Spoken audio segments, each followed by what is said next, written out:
Hi everybody.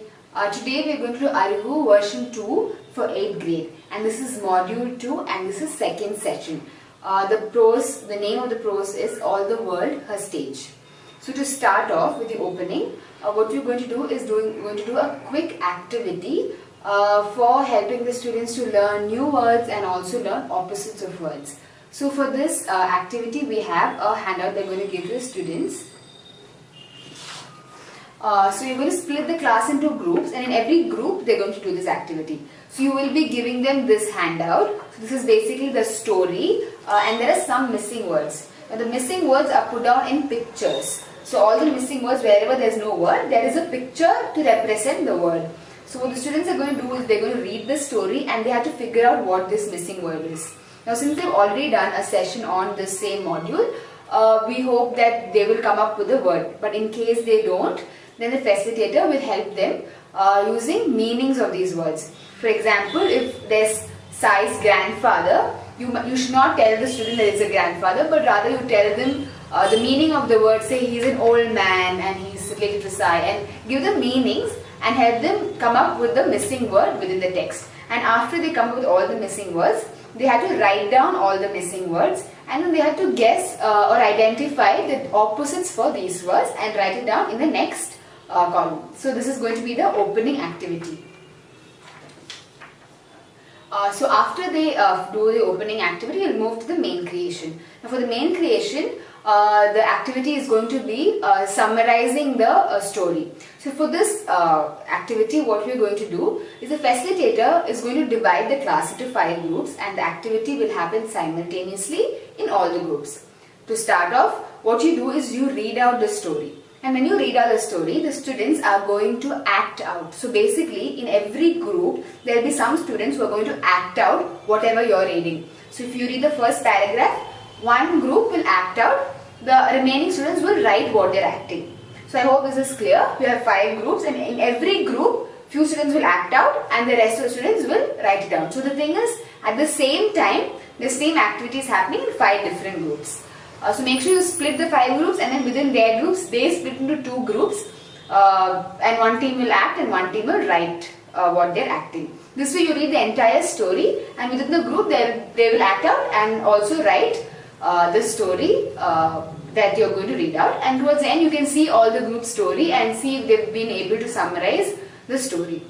And also give them a few minutes if they want to come up with actions for the story. So just read out in bits and pieces so that you don't give the entire story at one go, but you read it out little by little and then let them act it out as and when you read it, and write down the story. So this is the first part of main creation. Now for the second part of main creation, we are going to help students make questions. So for this also you have a handout. So for this activity, what you're going to do is you're going to give them this handout. So this is a handout saying create a question.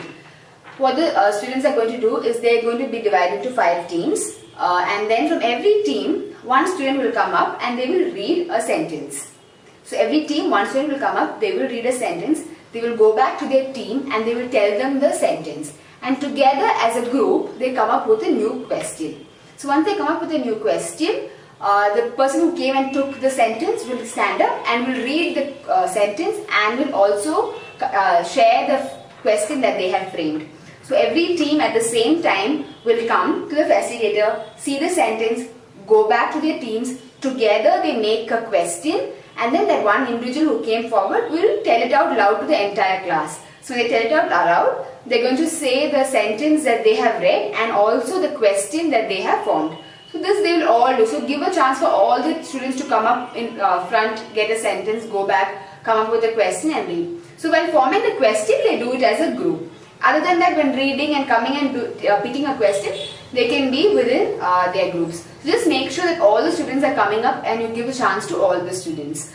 So this is going to be the main creation. Now we are going to do closure.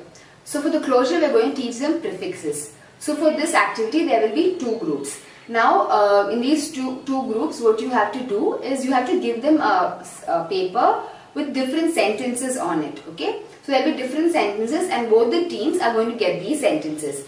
Now in front with the facilitator there are 8 cards placed. So you can call one person from each team to come forward and take 4 cards each. So there are 8 cards. One from both the team will come and take 4 cards each. Now these cards have the first 2 letters, that is the prefix letters will be there. They will take these prefix letters, go back to their teams, and the sentences that they have to convert it into negative sentences by adding these prefixes. So I hope that is clear. So for whatever sentences that they can convert, they will not be able to convert all the sentences because they do not have all the 8 prefix words.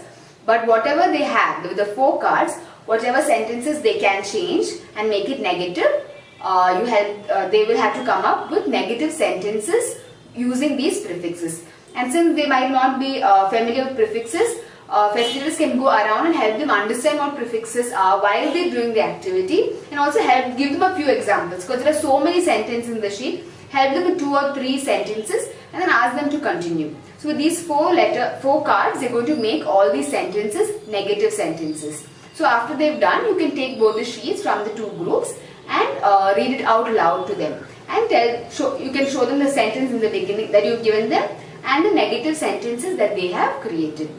So this is how the closure will look like, and with this we will end the session. Thank you.